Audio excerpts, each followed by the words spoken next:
Joining us now on the Picks for Polls podcast, he's the managing editor for USA Today's Vikings Wire website. We've got Tyler Forness in the house. You can follow him on Twitter at TheRealForno. He's going to be breaking down everything regarding the Minnesota Vikings, who face a really intriguing offseason. Minnesota, as everyone knows, is heading into year 3 of the Kwesi Adolfo-Mensah and Kevin O'Connell era, but there's a lot that's going to happen over the next 2 months that is going to determine what's next for this team. But Tyler, how you doing today? Thanks so much for hopping on here. Thanks for having me. I'm doing great. It's a very interesting time living in the Midwest. I have no snow on the ground right now, and it's end of February. That is, I don't think there's ever been a time in my lifetime where I've been able to say that. Yeah, I feel the same way because I'm here in Illinois, and I actually just got done with football practice, so off-season stuff, and it's crazy how much there is absolutely no snow on the ground. It's 50 to 60 degrees, which, quite frankly, for us Midwesterners, especially if you're used to those brutally cold winters of Chicago and Minnesota, makes it really, really nice. But, I mean, let's just get right into it here because you got the Bears and Vikings, 2 division rivals. They've been going at it for forever. They both have a lot of questions that they want to answer this offseason. I think from a Bears perspective, Chicago didn't take the jump in 2023 that maybe a lot of people wanted. From a Vikings perspective, you could argue that there was a really slow start. There was some regression, but they still managed to finish the season strong. But going into the offseason, I mean, let's just talk about Kirk Cousins real quick because I feel like it's the wild card. He's coming off a torn Achilles. What's next for him? Do you get the sense that he's possibly back in Minnesota? If he's back in Minnesota, he's going to have to really concede what he wants in a contract because the Vikings aren't going to budge. One of the reasons they didn't get him on an extension before the 2023 season, the Vikings wouldn't guarantee 2025, and that's what Kirk wants. It's not about the money to him. It's about what the money stands for. And what that money stands for is I'm the guy, and you're going to pay me like the guy. But he may take a little bit less to have that fully guaranteed structure that he loves oh so much. Vikings gave it to him in 2018, and then with a 2-year extension, they gave it to him again. A one-year extension fully guaranteed doesn't really mean a lot. A lot of players will get that, but the Vikings aren't going to be willing to go multiple years. So if they're not willing to go multiple years, who will? I think somebody's going to be willing to do it. Oh, man, I got some stuff building up in my throat having talked Kirk Cousins so much. But it's going to be an interesting paradigm because the Vikings won't do it. Kirk wants it. Is he going to be willing to sacrifice those wants of his to stay? And I think the only reason he'd be willing to do that is if nobody's going to offer him what he wants in free agency. I think somebody's going to offer him what he wants, whether it be the Atlanta Falcons, the Pittsburgh Steelers, maybe the Las Vegas Raiders. It's really up in the air to see as far as quarterbacks, who's going to really try and pursue him. But I just don't think that he's going to come back because of some of those issues contractually that they're just so far apart on. I mean, yeah, it's certainly, I think, this incredibly intriguing dynamic that's going on here because I think from a Bears perspective, you ultimately look at this thing, and one of the big things that you kind of have to say here is this. And by the way, sorry, I'm recording this from my office building, so if you hear rumbling in the background, I apologize. But I think ultimately, when you start to look at this entire situation, what you have is this essentially where he's been there for so long. He's kind of been the reason that they've had a lot of pretty good years. They've obviously never been able to get over the hump, but I mean, if I had to bet right now, I would definitely say that Kirk's the type of guy where he's at the point in his career where if he was another NFL quarterback, then he would probably be the bridge guy. But I think he's going to make it very clear, yeah, I want to be the guy that's starting. I want to know what your plans at quarterback are. And, going into that, it kind of is this dynamic where they're going to have to figure out what they want to do. Now, that leads me to this. If you look at quarterback, let's assume Kirk Cousins isn't back. I mean, what are some positions of need the Vikings are going to have to go after this offseason? Well, outside of quarterback, it's all about the defensive front. The edge rusher position, they have 3 free agents, Danielle Hunter, Marcus Davenport, and DJ Wanham. Davenport, the Vikings signed to that 1 year, $13 million prove-it deal. If they were to sign him to a $5 million 1 year contract now, they would actually save $100,000 on the salary cap due to how they structured out the void years, and that because the idea was, oh, if you perform, we're going to give you an extension. That's why they set it up the void years the way they did. And it makes sense because the cap's going to go up so much over the course of the next decade. It's probably going to go up around $20 million this year. So having $1.7 million each of the next 4 years, it's incredibly palatable. Well, he only played like 2.5 games officially, and he suffered high ankle sprains to both ankles, one of which he actually had surgery on and never ended up returning. But then you have DJ Wanham, who against the Detroit Lions tore his quadricep tendon. And for those professional wrestling fans, Triple H had that injury twice. Vince McMahon suffered that injury to both legs at the 2005 Royal Rumble. It's a brutal injury. It takes like 8 to 10 months to truly come back from. So he is a massive wild card as well. Both of them are predicted to get less than $5 million per year, according to PFS Brad Spielberger. And he is usually spot on with a lot of these contracts. But then there's Danielle Hunter, who all reports are saying that he wants the bag. He wants to get as much money as possible because he feels screwed over by that first contract, which is his representative's fault. They took the bad deal. And it looked really bad just 3 weeks in because Khalil Mack then signed that $23 million a year deal with the Bears after the trade from the Raiders. $9 million difference for players that right now I'd say Danielle Hunter's better than Khalil Mack. So he wants to get paid. And I'm curious if the Vikings are going to be willing to do it. If they don't, it's $14 million dead, which is already included in the projected $24 million that they're already set to have in cap space. So I think that they really need to focus on that. Plus the defensive line, it's Harrison Phillips, who's a very good player, and nothing. They don't really have anybody that they can trust to give you significant snaps with a high skill level. They don't really have anybody who's of starter quality. They're going to need to rebuild those positions significantly. And while needing a quarterback, they might not be able to actually spend any high draft picks on those positions, which is going to make it very difficult.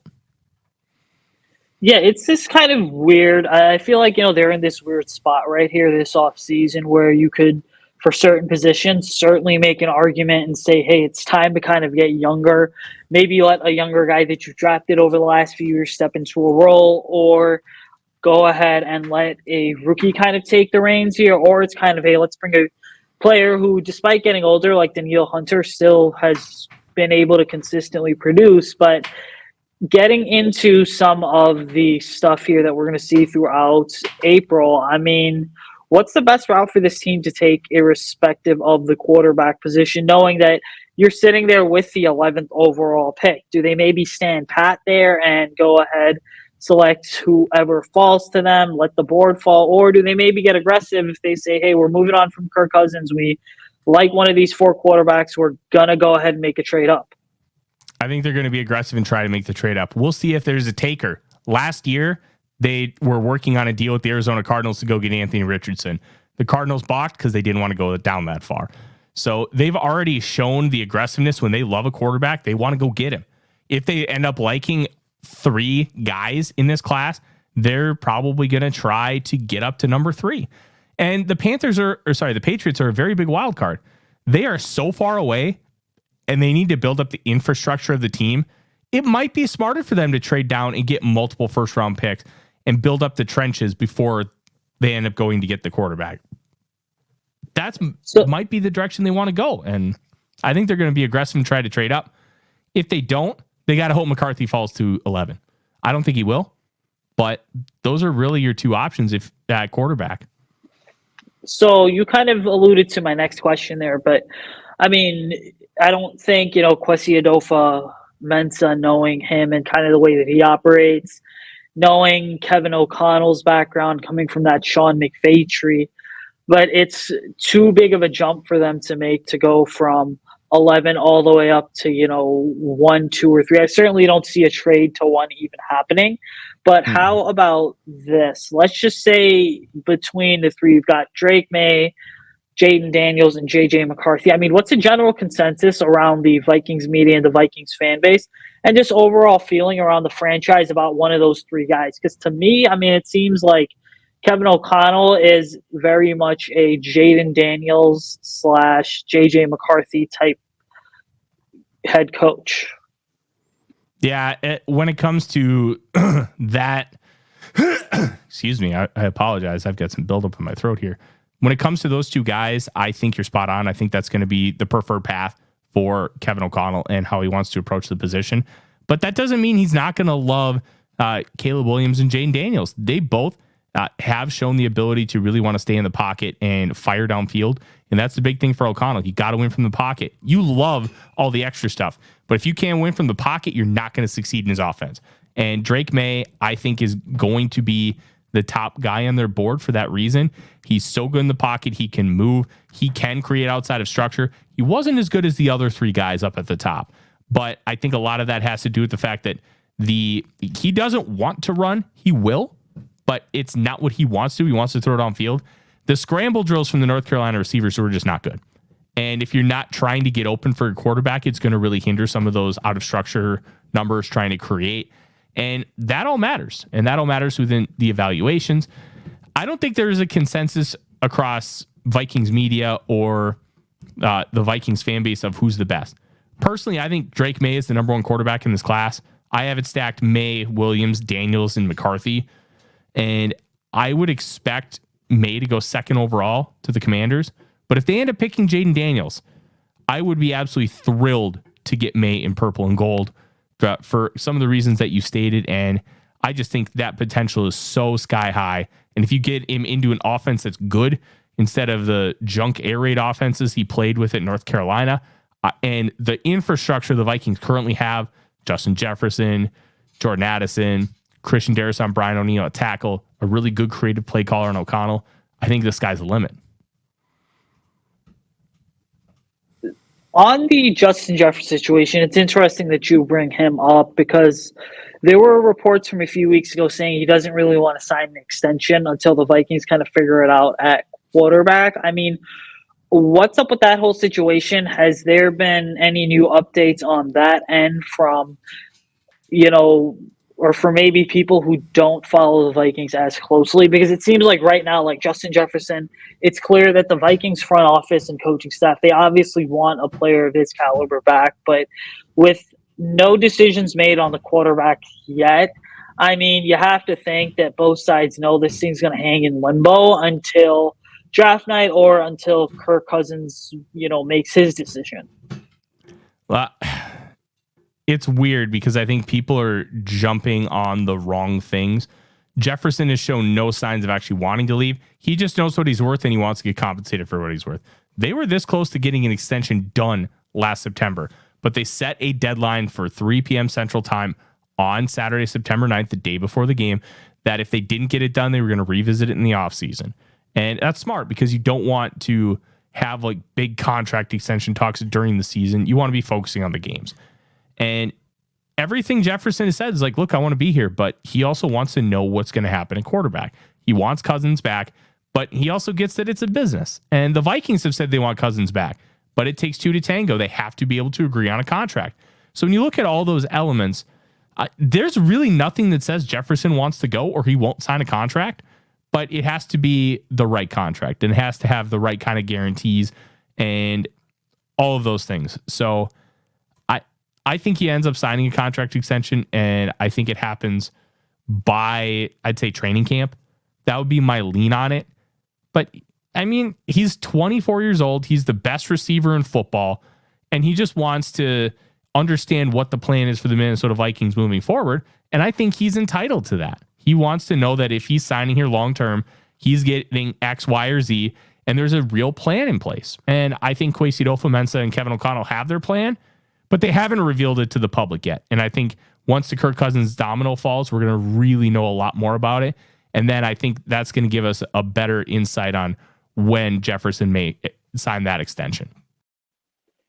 Yeah, and he's such an integral piece of that offense. I mean, opposite him, you've got the emergence of Jordan Addison, who really kind of took off halfway through last season and then just never looked back. So they're really set at the wide receiver position for the foreseeable future in the event that they say, hey, we're going to bring a young guy in, or maybe we're going to go ahead and run it back with Kirk Cousins for another year or two. But let's focus on that 11th overall pick, because obviously everyone's going to sit there and everyone's going to talk about, oh, well, they should trade up for a quarterback. And they've got two pretty good starting caliber tackles. Christian Darrisaw is a first round pick.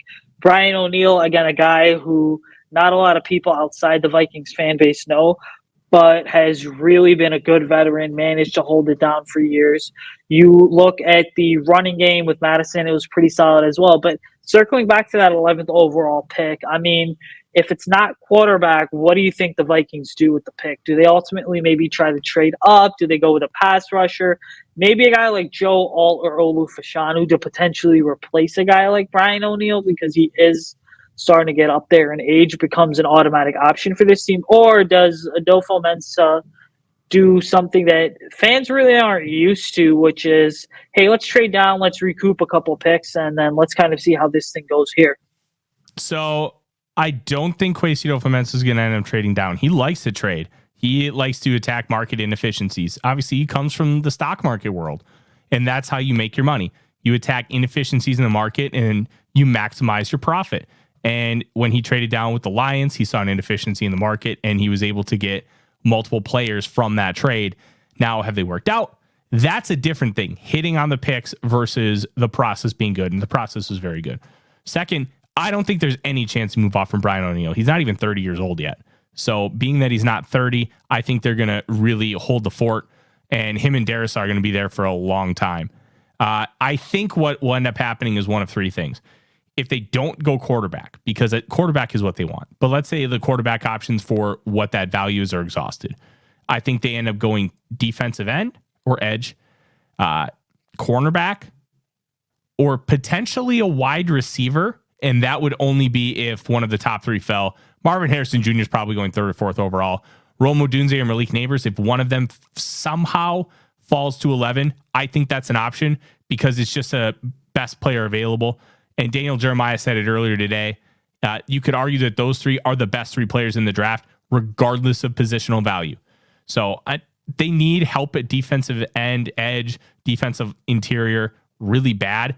I don't have Johnny Newton or Byron Murphy the second graded with a high enough grade to go at 11, but I do think Terrion Arnold is the best defensive player in this class out of Alabama, and I think he could give you quite a bit at that position. I also love Chop Robinson out of Penn State. The rest of the draft world is not with me, but I think Chop Robinson is the fourth best player in this class for everybody I've watched so far, and he could give you an element of explosiveness, and that explosiveness does come through in the running game. He can really be a disruptor in like gap schemes where there's a lot of pullers, and if you run right at him, he will disrupt the blockers, and then that allows people behind him to be able to run, chase, and be able to stop plays. It's going to be trenches, cornerback, or the wild card's wide receiver because the talent is that good. So are you saying that there's a scenario where we see them spend a high pick on a wide receiver back to back, and of the top guys, right?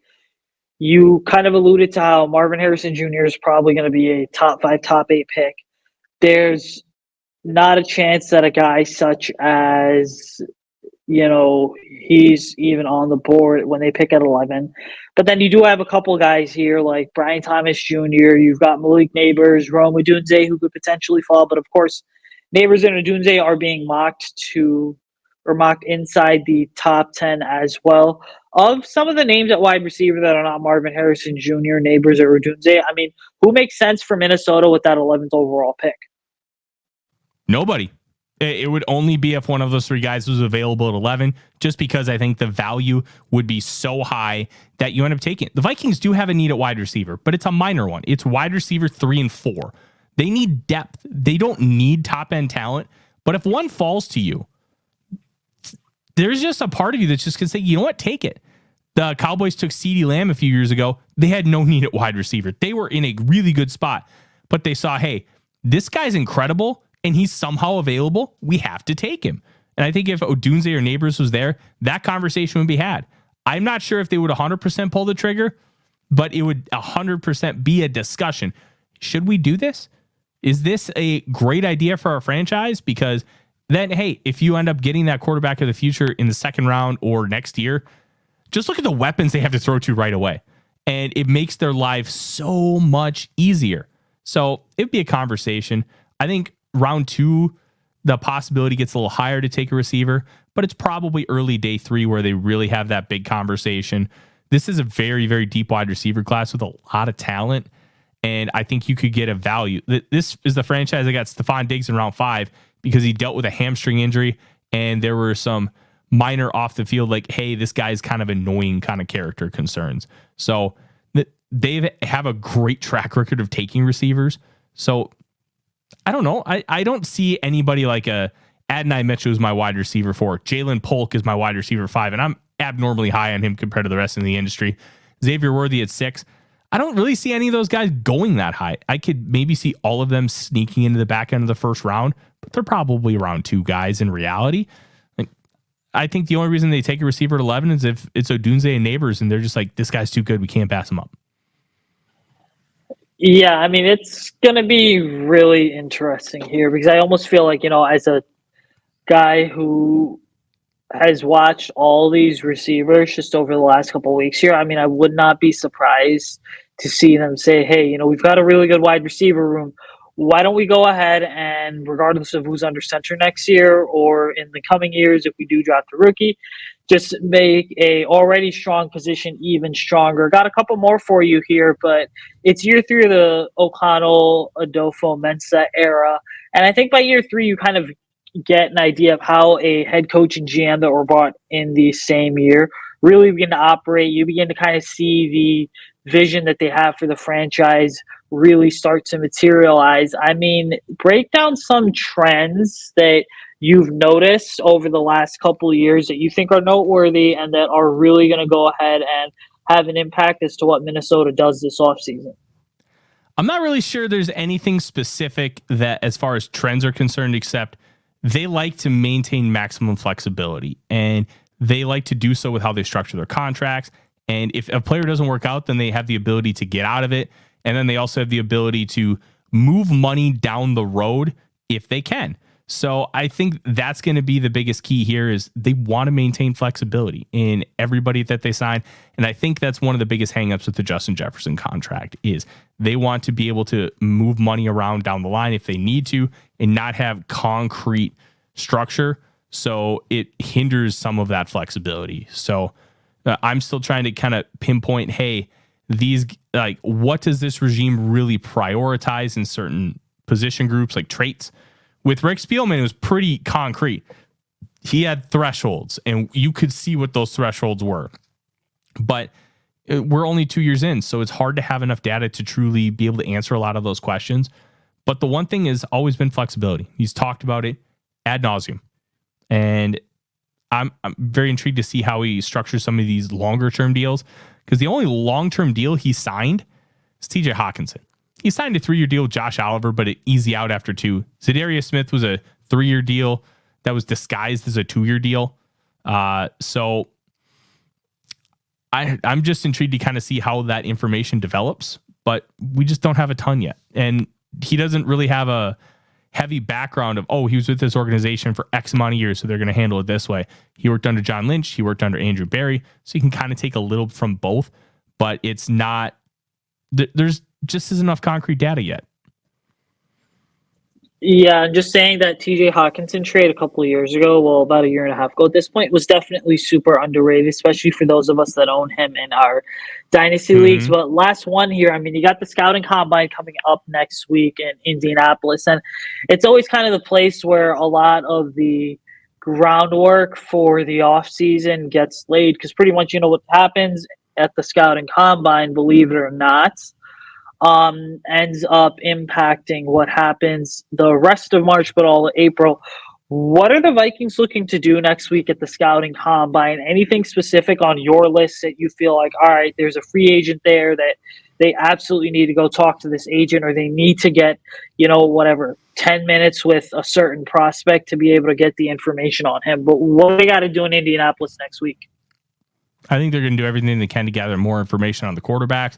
And I think they're going to do a lot about edge rushers and defensive linemen in free agency because the reason why free agency was created was because of a labor issue to make it a fair labor practice. But the biggest reason that the biggest way teams utilize free agency is to fix holes, fix problems.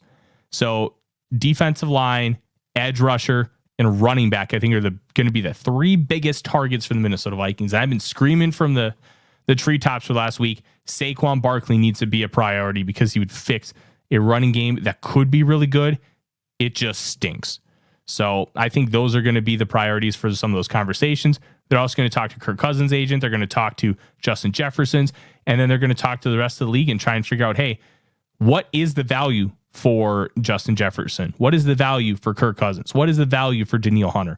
And I think the answers from the combine, which is basically a giant middle school gossip session, are going to really help the organization be able to plan out for the future, because those are the big questions that need to be answered and could alter what the Vikings will be down the line. Yeah, I mean, it's going to be something interesting to watch because, again, I feel like, an outside read on the organization, the state of the Vikings roster kind of goes with, if you do decide to run it back with Kirk Cousins and you're looking at a team that's going to plug in a couple holes, obviously get somewhat younger in the process, and then be right back there in contention for a possible playoff spot next year. But if they don't necessarily run it back, they'll still be a competitive enough team, especially when you have a mastermind like Brian Flores as your defensive coordinator. And then there's also a handful of other key decisions to make, like, hey, what are we going to do with Danielle Hunter? What do we want to ultimately go ahead and do with a guy such as Justin Jefferson? Because there's no way he should be leaving town at this point. But ultimately, right, it's going to be a fun next, 2.5 months here for Vikings fan. Before we get out of here, I mean, where can people follow you on Twitter and go ahead and check out your work to stay updated on all things Vikings? Yeah, absolutely. You can follow me on Twitter at @TheRealForno. I am the managing editor for USA Today's Vikings Wire. That's where you can find all my written coverage. And then you can also check out my YouTube channel, Vikings First and Skull, which is also the podcast feed. We just passed 2,600 subscribers yesterday, and we did a mock draft with the premise being the Vikings trade Justin Jefferson to get to 3rd overall. Not saying it's a good or a bad idea, but we like to use mock drafts to explore unique scenarios to try and keep everybody as informed as possible, because you never know when a Larry Tunsil gas mask is going to pop back up. Yeah, that is definitely so true. And I remember that 2016 draft was one where it was here in Chicago. So, yeah, I remember that being a big story at the draft party. But, thanks so much for hopping on here. Let us know if you ever need anything. Always happy to help in any way that we can. And, looking forward to doing this again sometime. Absolutely. Thanks for having me.